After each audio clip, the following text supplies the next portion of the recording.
Assalamualaikum warahmatullahi wabarakatuh. Bertemu kembali di video pembelajaran kimia. Kali ini kita akan belajar tentang ikatan kovalen. Setelah di video sebelumnya kita belajar tentang kestabilan atom dan ikatan ion. Nah, apa bedanya ikatan ion dengan ikatan yang mau kita pelajari kali ini? Jika ikatan ion itu adalah serah terima elektron, ikatannya terjadi antara unsur-unsur logam dengan non-logam, maka di ikatan kovalen ini, ikatan yang terbentuk itu adalah dengan cara penggunaan pasangan elektron secara bersama. Nah, terbentuknya ikatan ini terjadi antara unsur-unsur non-logam nanti berikatan dengan sesama unsur non-logam. Nah, jadi ini bedanya. Jadi unsur non-logam itu siapa saja? Jadi unsur-unsur non-logam itu bisa kita lihat di dalam tabel periodik. Itu adalah unsur-unsur yang berada di golongan 4A, 5A, 6A, dan 7A. Jadi kalau mereka sesama golongan 4 atau 5 atau 6 atau 7 berikatan, maka ikatan yang terbentuk adalah nanti ikatan kovalen. Selain itu ada tambahannya, di golongan 1A ada juga yang non-logam yaitu hidrogen. Kemudian di golongan 2A ada juga yaitu berilium Be, dan golongan 3 ada juga boron. Jadi jika ada tambahan 3 unsur ini, dia juga nanti tergolong ikatan kovalen meskipun hidrogen dari golongan 1, Be dari golongan 2, dan B dari golongan 3. Oke, bagaimana cara terbentuknya ikatan kovalen? Itu nanti secara prosedurnya itu kurang lebih sama seperti ikatan ion. Kita ambilkan langsung ke contoh soal. Jadi contoh misalnya kita ada hidrogen akan kita jodohkan sama oksigen gitu ya. Nah, bagaimana terbentuknya ikatannya? Maka cara menyelesaikannya sama persis dengan ikatan ion. Maka hidrogen ini kita buatkan konfigurasinya. Kan berarti konfigurasinya adalah satu ya, Bapak taruh di bawah. Kemudian kalau oksigen itu 8, berarti konfigurasinya adalah 2, 6. Oke, Bapak langsung di bawahnya saja mengerjakannya. Jadi kalau hidrogen itu kan berarti elektron valensinya 1. Maka untuk stabil dia paling dekat dengan helium 2. Maka nggak mungkin dia akan melepas satu ini. Maka dia butuh satu elektron ya supaya stabil. Butuh satu elektron maka nanti akan membentuk hidrogen. Nah, oke, inilah jadinya. Sedangkan oksigen itu elektron valensinya 6. Artinya untuk dia stabil, maka dia butuh berapa elektron? Membutuhkan 2 elektron ya supaya jadi 8. Kan supaya jadi 8 butuh 2 elektron. Maka oksigen itu akan berubah menjadi ion 2-. Nah, sekarang bagaimana terbentuk ikatannya? Sebenarnya terbentuk ikatannya itu adalah saling kita letakkan di bawahnya seperti ini. Maka hidrogen H itu kan mendapatkan 2 dari O. Maka menjadi H2 ya kan? Hanya dapat 2 dari O. O dapat 1 dari H, berarti jadinya H2O.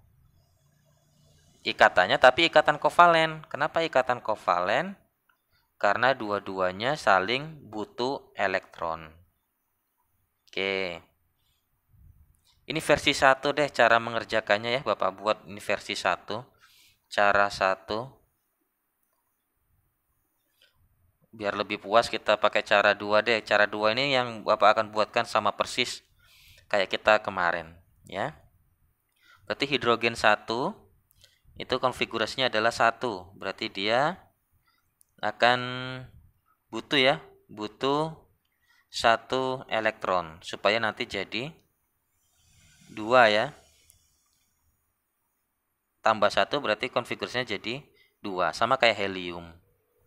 Oksigen itu 8, konfigurasinya tadi adalah 2, 6. Supaya stabil berarti butuh 2 elektron. Tujuannya supaya 6 ini nanti menjadi 8. Oke, kan? Tambah 1 kan jadi 2. Ini tambah 2 biar jadi 8. Maka konfigurasi O menjadi,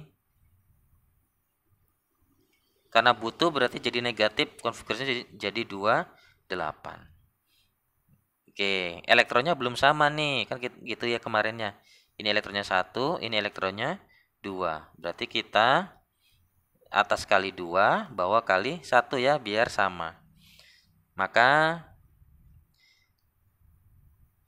2 berarti hanya dikali 2, maka menjadi 2 H- gitu ya.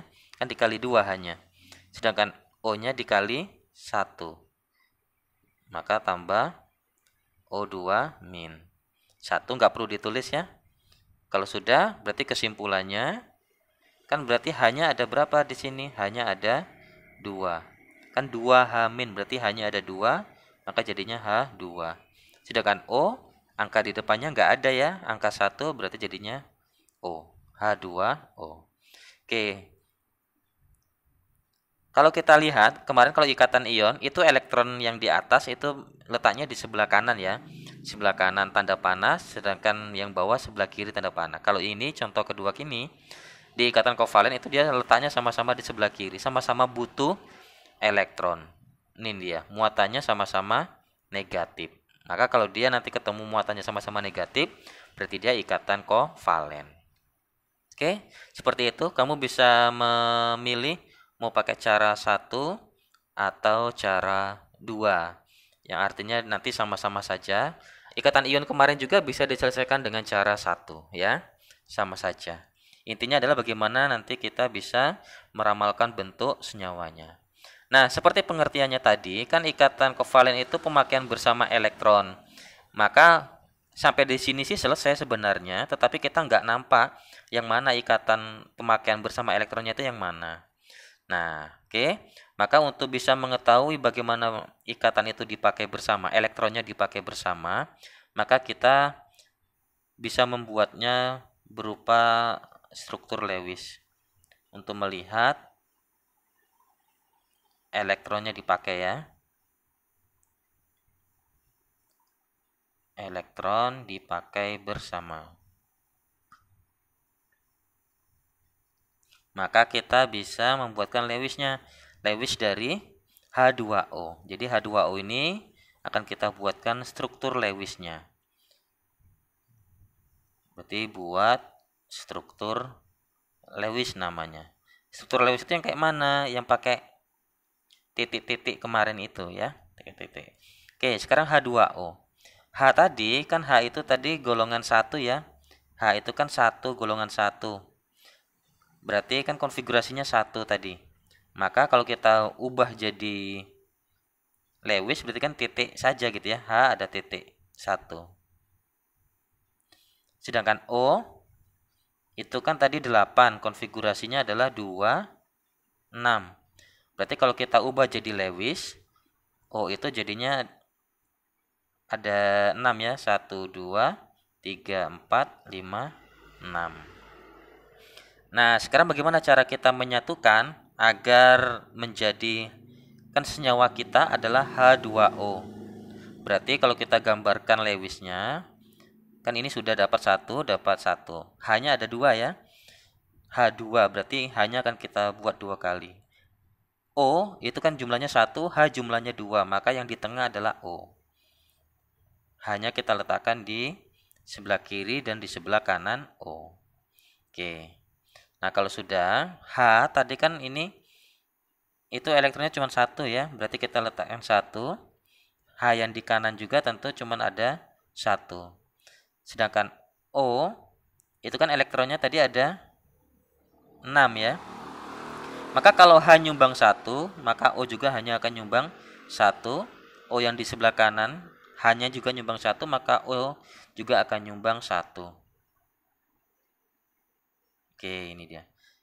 Sisa O kan masih ada ini, berarti yang dipakai untuk berikatan yang ini ya. Ini dipakai untuk berikatan 1 dengan H.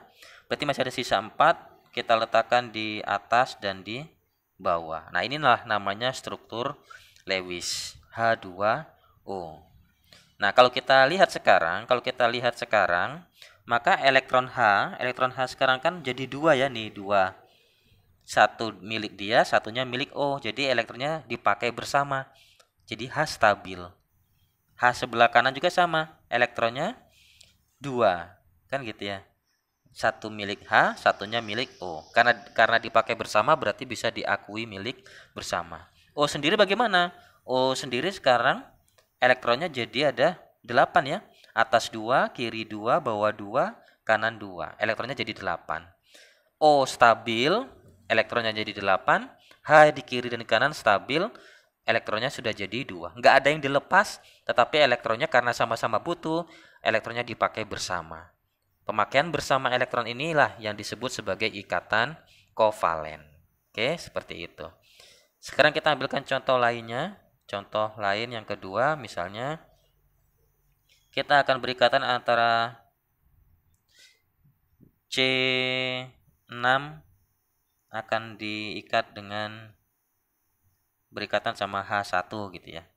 Oke, maka kalau kita buat konfigurasinya, berarti kan C itu adalah 2, 4. Golongan 4 itu kan cenderung melepas ya. Cenderung menerima. Menerima supaya stabil, berarti butuh berapa? Supaya jadi 8 butuh 4 elektron. Maka C menjadi, karena butuh 4 elektron, maka C menjadi 4 min ya. Jadi 4 min. Konfigurasinya sih sudah berubah menjadi 2, 8. Sedangkan H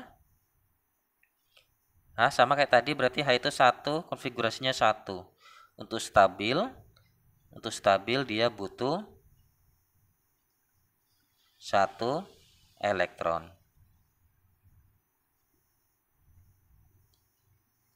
Butuh 1 elektron. Berarti H menjadi H min karena cuma butuh 1 ya. Konfigurasinya menjadi 2.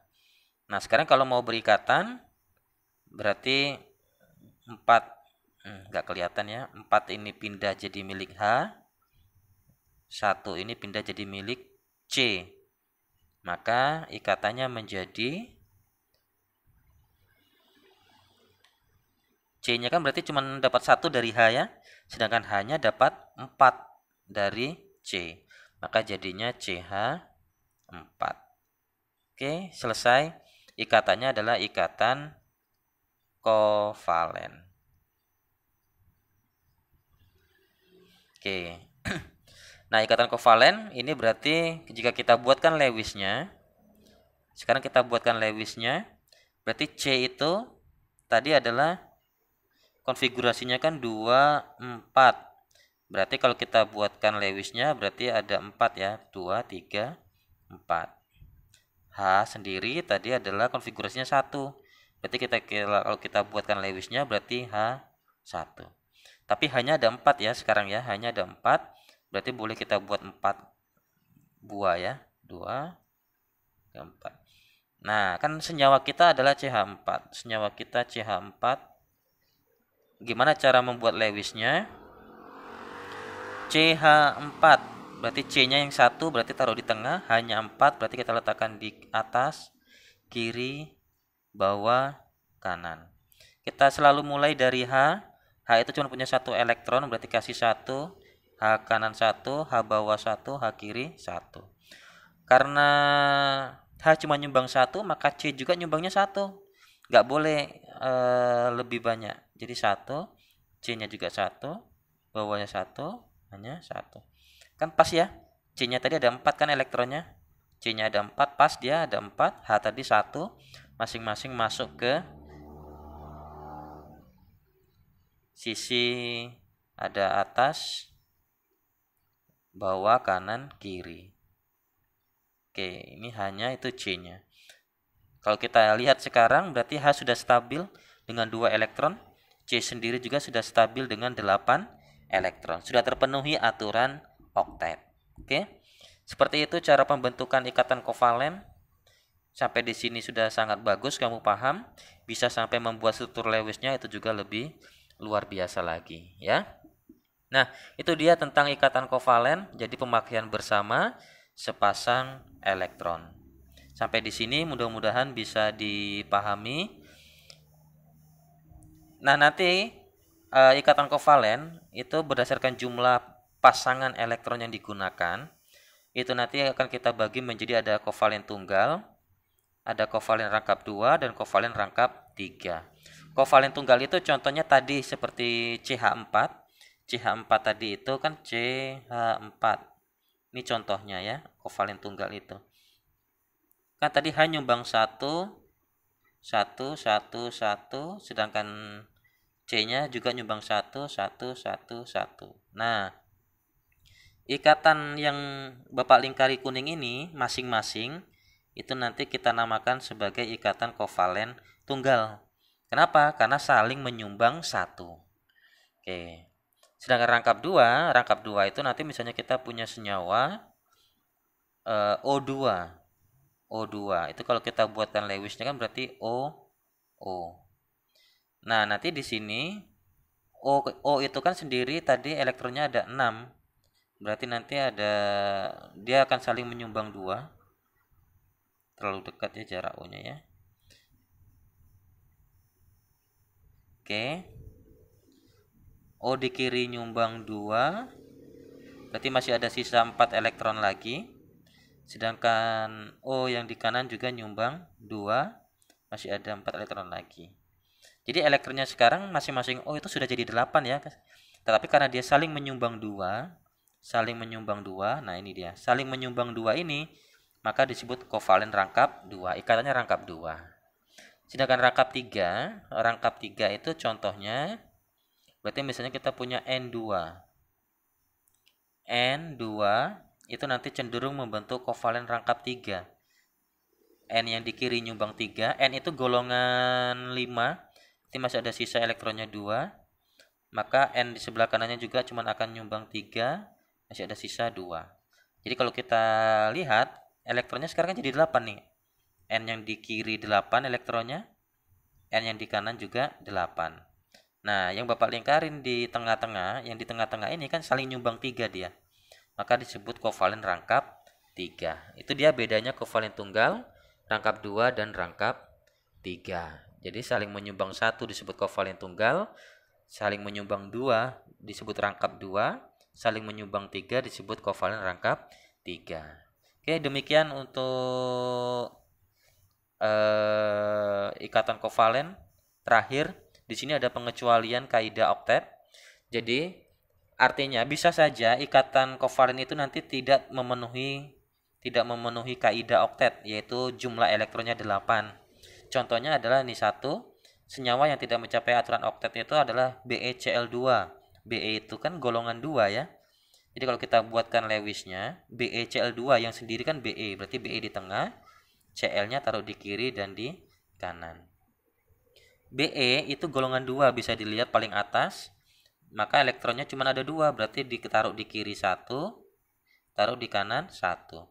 Karena cuma nyumbang 2, maka Cl juga cuma akan nyumbang 1 kiri, 1 kanan. Cl itu golongan 7, berarti masih ada sisa elektronnya 6 ya. Di kanan juga masih ada sisa 6 elektron. Kan Cl itu golongan 7, berarti ada 7 elektron. 7 itu 7. Nah, kalau kita lihat, Cl sih sudah oktet ya. Ini Cl oktet, 8 elektronnya. Tapi Be-nya tidak oktet. Be-nya cuma 4. Ini dia. Be-nya cuma ada 4 elektron. Cl yang di kanan itu 8. Maka yang ini tidak oktet ya.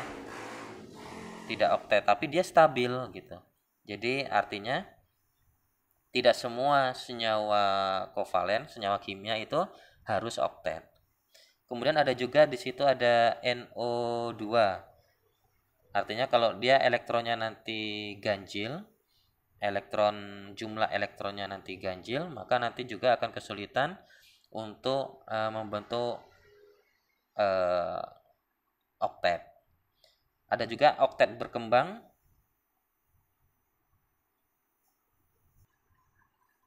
Oke, kita boleh buatkan dulu tadi NO2 berarti ya. Kita coba NO2-nya. Jadi NO2 itu di mana dia tidak oktetnya. NO2 N-nya sendiri berarti O-nya ada 2 ya. Oke. N itu golongan 5, O itu golongan 6. Maka di sini bisa kita buat 1 2 3 4 5 6. O di kiri nyumbang 2, maka N juga akan nyumbang 2.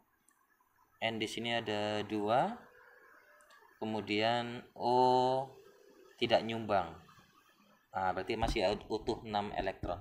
Bisakah seperti itu? Ya, bisa saja. Berarti N kan tadi golongan 5, berarti ada 5 elektron. Oke, ini dia.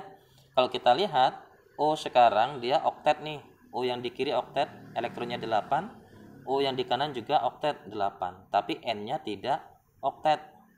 Elektronnya cuma ada 4. 1, 2, 3, 4, 5, 6, 7. Cuma 7 elektronnya, berarti tidak oktet. Oke. Nah, sekaligus kita berkenalan. Jadi kalau tadi ada yang nyumbang sendirian seperti ini, N nyumbang tapi O tidak nyumbang, maka nanti dia disebut kovalen, ikatan kovalen koordinasi. Jadi kovalen koordinasi itu satu nyumbang elektron, satu nyumbang sepasang elektron, yang satunya tidak nyumbang gitu ya. Jadi terima bersih gitu ya. Yang ini karena saling nyumbang 2 disebut ikatan kovalen rangkap 2 ya. Oke, rangkap 2. Oke, jadi N-nya tidak oktet, cuman 7. Yang ketiga tadi adalah oktet berkembang. Jadi oktet berkembang kalau kita ambilkan contoh, misalnya ambil 1 PCl5. PCl5 berarti P-nya sendiri di tengah, taruh Cl-nya ada 5, berarti kita buat berkeliling mengelilingi P. P akan mengikat Cl sebanyak 5. P sendiri itu boleh dilihat di tabel periodik, dia golongan 5. Berarti elektronnya pas ada 5, semuanya dipakai berikatan sama Cl. Karena P nyumbang 1, Cl juga akan nyumbang 1 ya. Nah, Cl sendiri itu golongan 7, berarti masih ada sisa elektronnya 6. Oke, Bapak buat elektronnya di kanan kiri atas bawah dari Cl supaya elektronnya jadi lengkap. Nah, jika kita lihat di sini, Cl itu sendiri dia oktet nih 8. Cl di sini juga oktet, Cl di sini oktet, 8 semua nih. 8. Tapi P sendiri dia tidak oktet nih elektronnya. Elektron P sekarang jumlahnya ada 10. Maka disebutlah oktet berkembang. Jadi dia melebihi 8. Dia juga stabil. Jadi yang bisa oktet, kalau kita mau ambil kesimpulannya, oktet itu nanti akan terpenuhi untuk unsur-unsur yang berikatan di periode 2. Jadi kalau kita lihat tabel periodik, itu adalah untuk unsur-unsur di periode 2. Tapi kalau sudah ke periode 3 ke bawah, maka cenderung untuk nanti disebut akan mengalami oktet berkembang. Oke, ini tambahan materi kita dan mudah-mudahan bisa dipahami. Lumayan banyak ya materinya. Lumayan banyak, jadi tinggal diulang-ulang dari mengenal ikatan kovalen, cara pembentukannya. Yang penting diingat ikatan kovalen itu ikatannya antara ini dia, sesama unsur non logam. Golongan 4, 5, 6, 7 berarti yang berakhiran. Nanti kalau buat konfigurasi akhirannya angka 4, angka 5, angka 6, angka 7 yang cenderung menerima. Tambahannya ada hidrogen, berilium, boron. Ketemu unsur-unsur ini berarti otomatis ikatannya adalah ikatan kovalen. Terima kasih. Mohon maaf jika ada kekurangan. Assalamualaikum warahmatullahi wabarakatuh.